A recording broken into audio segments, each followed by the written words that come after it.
Today's project is to defrost this ridiculously frosty freezer.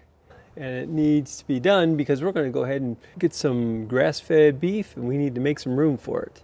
Use this dolly to get it outside. I took all the contents of the freezer out that was worth saving and put it in these old styrofoam containers. Got some weight on there to keep those lids closed nice. And so now we're going to go ahead and try to raise the temperature of that freezer. A couple words of warning, make sure it's unplugged. These are the cooling lines in there, and then they touch these metal shelves. Make sure you're not damaging these. Don't use a hairdryer to try to raise the heat really fast. Don't use any tools like screwdrivers, anything metal, hammers, chisels. Don't use any of those on the ice here because the ice is obviously connected to those refrigerant lines and you don't want to damage those. Trying to be in a rush doing that is just going to hurt your wallet. We're going to go ahead and raise the temperature inside this. We're going to do a gradual process, and so we want to take precautions not to hurt the freezer, but to get that ice out of there. So we're just going to give it some encouragement. So what I have here is a bunch of glass pans. So we're going to go ahead and fill this with water and fill the other ones with water and bring them to the fridge. Just roll it in there. Okay, so I got my pan of water there and I got this glass pan. I got this pot holder underneath that. I just want to keep it nice as level as we can have it. The goal here is just to take the warm water, the heat that's contained within that water, let that warmth from the water transfer to the air inside the freezer. It's just going to raise the temperature inside that as the heat transfers from the water to the surrounding air and thereby melting the ice.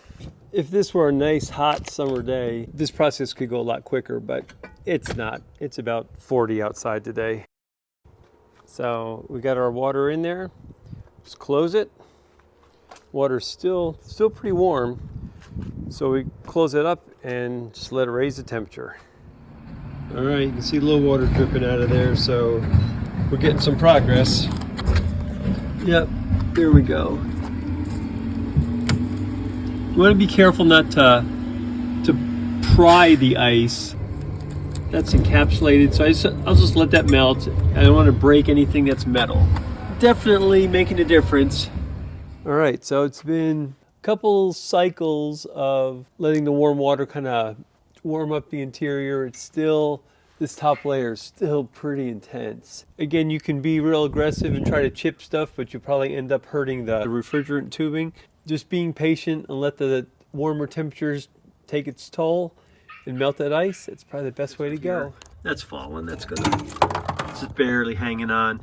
Some of these others are still encapsulating the refrigerant line so that you can't break those off, or you shouldn't.